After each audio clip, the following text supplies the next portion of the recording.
Most kitchens these days use under-counter lighting, which is cabinet lighting that mounts up underneath the cabinet, shines down to give you some task lighting as well as some, just kind of a decorative look. But typically you want to put some kind of a light rail across the bottom of the cabinet. We're going to demonstrate that today using Conestoga's B11 light rail molding. A couple of points on this molding. First of all, it's shown upside down in the catalog. Don't ask me why, we didn't create the catalog, but it's shown this way as if you're going to mount it like that, which we don't like. You want to mount it like this. And we'll get into the installation in a moment, but you want to make sure that you're mounting it with the notch basically wrapping around the cabinet frame. A couple of points on that. First of all, if you're doing full overlay doors, primarily 1 3/8 overlay, Conestoga's overlay guide calls for you to hold the door right at the bottom of the cabinet. If you do that, now you've got all your doors mounted, you go to put this molding on, this is going to collide with the bottom of the door. So make some intelligent decisions before you put your molding on that if you're doing full overlay, you can adjust the door up and down all you want. So hold it up off the bottom of the cabinet by 1/4 to 3/8 of an inch, and that'll give you some room to fit that molding on.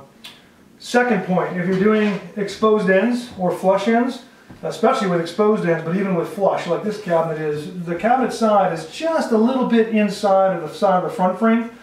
So when you put your side piece on, there's going to be a gap back here where the front frame is holding the molding off the side of the cabinet. What we've done here, you can barely see it, but what we've done here is just notch the front frame so the edge of the molding can tuck up in there. And now the molding is going to sit flat to the side of the cabinet the whole way down. So something you'll want to do and be mindful of before you get in there and cut all your miters and say, well, hey, why is this not fitting? Going to be a bigger issue on exposed ends, which is why when you're doing the Advantage all plywood box, just order the flush end option. You'll either not have to do that at all or much, much less. Okay, so what we've got here to get going is 2 pre-cut pieces of molding. We're going to make the assumption you know how to miter a piece of molding with your chop saw. We've got some touch-up paint that is a matching color. We went to Lowe's and got some, basically a match to the flat area of the door for this Chesapeake coffee glaze color. And all you're going to do is just put a little bit of that on your exposed ends. I'm going to use my finger. If you had a brush, that would be better. But just put some molding or some paint in there.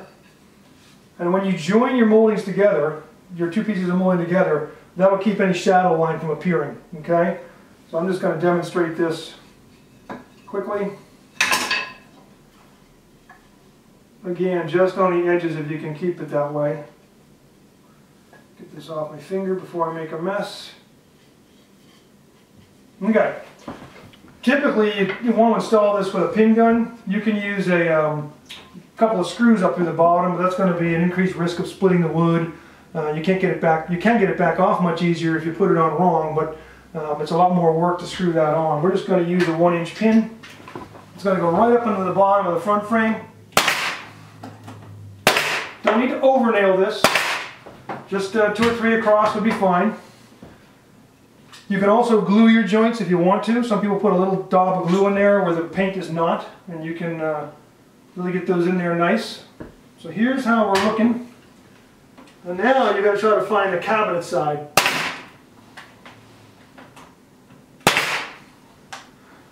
Okay, we'll come back and fuss with that a little bit more in a minute. It's actually pretty tight. Got a little bit of a belly back here where the cabinet side goes in a little bit, but I can pin that together in a moment. But now you're going to have just this little edge here, and you're going to want to get those lined up. If you got a small gauge nailer, it's ideal, but if you have a small gauge nailer, you want to put 1 pin in an inconspicuous area and try to pin those 2 seams together. Now you've got a joint you can hardly even see because of the paint we put in there. We've got some worn edges on this, so we're not even afraid of scuffing that down and wearing it down with some paint, or some sandpaper rather, and kind of making that edge look worn like the doors are. But if you don't have that element in your kitchen, you're going to want to fight pretty hard to make sure your joints are nice and tight. So the light rail molding is not a difficult molding to put on. We do sell several varieties of it. This is the most popular. It's the one we like the best, but we do have the 361 and some other ones. Same basic principle for mounting that molding. Give us a call if you have any questions.